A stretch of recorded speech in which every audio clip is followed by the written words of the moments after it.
بسم اللہ الرحمن الرحیم حامدا و مسلم و مسلما اما بعد۔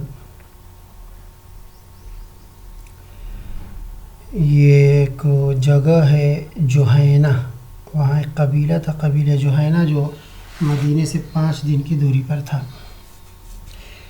6 ہجری یا 8 ہجری کا واقعہ ہے۔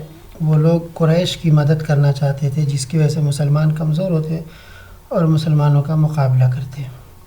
تو ان کی مدد اور کمک کو روکنے کے لیے حضور اکرم صلی اللہ علیہ وسلم نے ایک لشکر بھیجا۔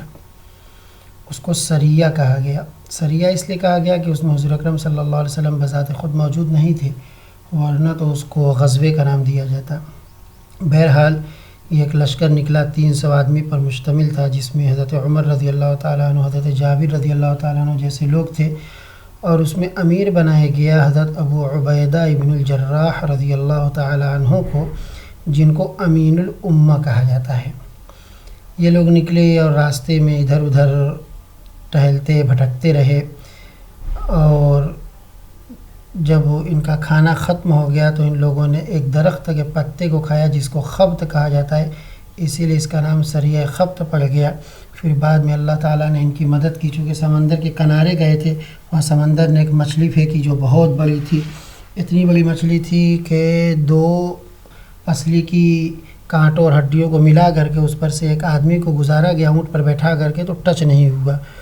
تو یہ سریۃ الخبط ہے، جس میں یہ ہوا، مچھلی والا واقعہ ہوا، اور اس کے کمانڈر حضرت ابو عبیدہ ابن الجراح تھے۔ پھر اس کا کچھ گوشت مچھلی کا بچا کر کے لے کر کے آئے حضور اکرم صلی اللہ علیہ وسلم کی خدمت میں، اس کو پیش کیا۔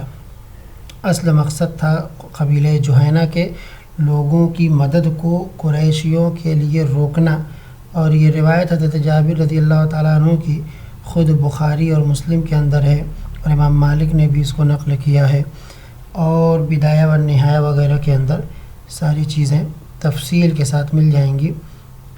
وہ خود کہتے ہیں کہ حضرت جابر کی روایت ہے کہ قدمنا المدینہ تذکرنا رسول اللہ صلی اللہ علیہ وسلم امر العنبری، کہ حضور اکرم صلی اللہ علیہ وسلم سے ہم نے عنبر کا تذکرہ کیا، اور روایت کے اندر ارسلنا فکلو، ہم نے بھیجا تو حضور اکرم صلی اللہ علیہ وسلم نے اس کو کھایا۔